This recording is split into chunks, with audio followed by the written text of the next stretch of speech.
Hi, we're continuing our reading in It Takes Two. This is my book that follows the first one, 6 of one, half a dozen the other. And this chapter is Moving On. This is me speaking. Not long after I lost my car, my sister Joyce, who was living in Redwood City, asked if I would come and stay with them. Joyce was pregnant at the time with her second child. She had been having dizzy spells and was worried that she might pass out, and James, the 2-year-old, excuse me,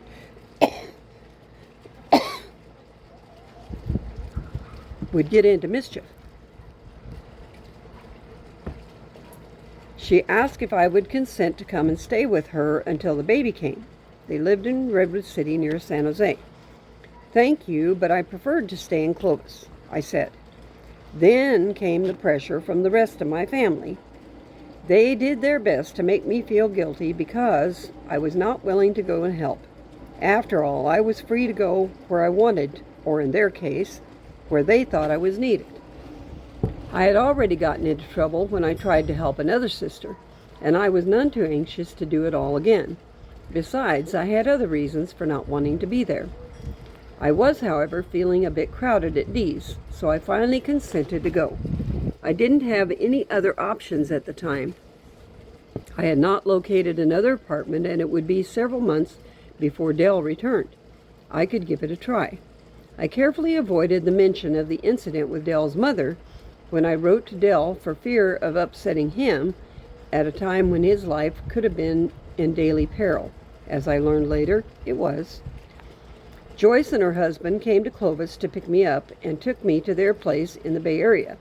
I had very little personal belongings, so the move was pretty easy. I transferred my mail to Joyce's address and wrote to Dell explaining why I had moved. I still had no transportation, so when I got to Redwood City, I walked most everywhere that I needed to go. I did, though, buy myself a bicycle shortly after arriving.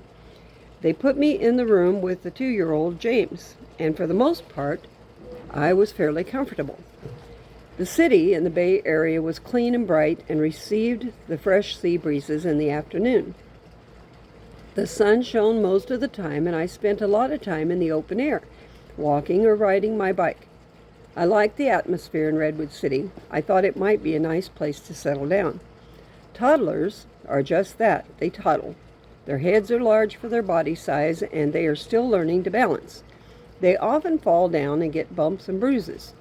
One shopping trip, we were returning to the house with our groceries, and James went running ahead of us to the house. Bam! He fell forward onto the sidewalk, bumping his forehead on the hard concrete. For the next week or so, he had 2 very obvious black shiners. Everywhere we went, people looked at us as if we were monsters for giving the kid 2 black eyes. It took a lot of explaining, but soon he was back to normal. James didn't like the freeway on-ramps.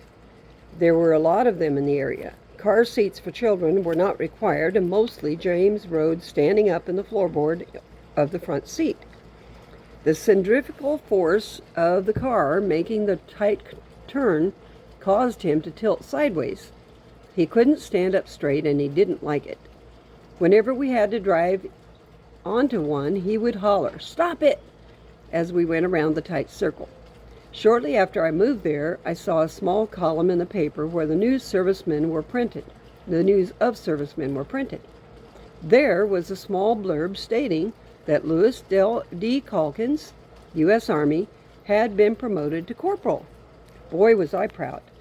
I never could figure out how that information got into that particular paper. How had anyone known I was there?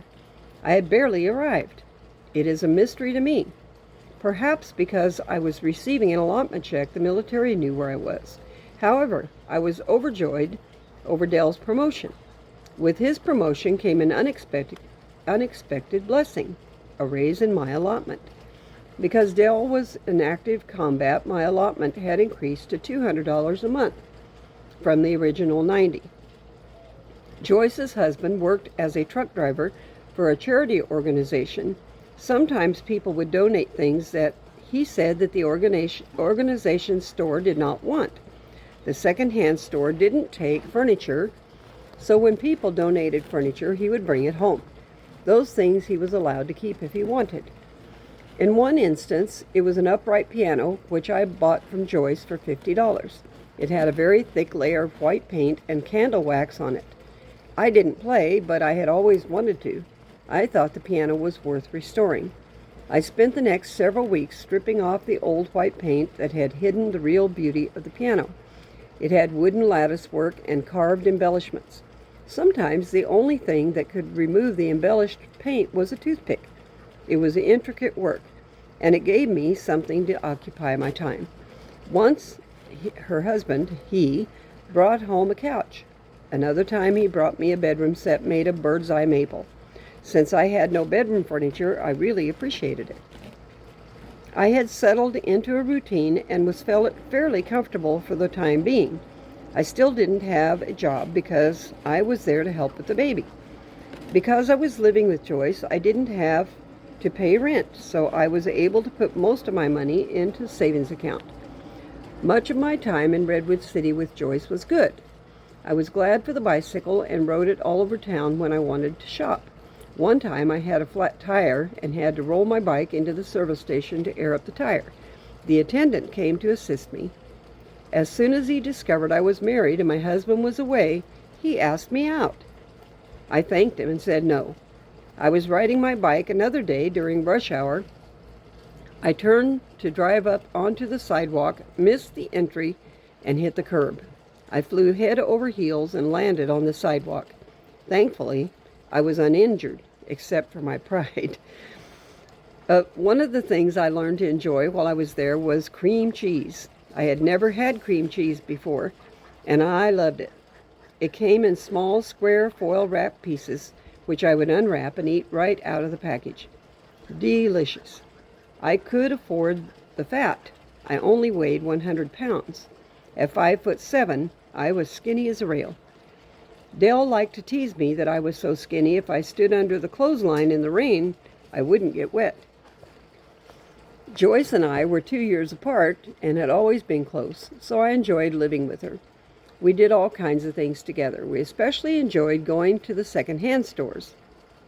Looking for bargains, I found some cute clothes there. But then something happened to change all that.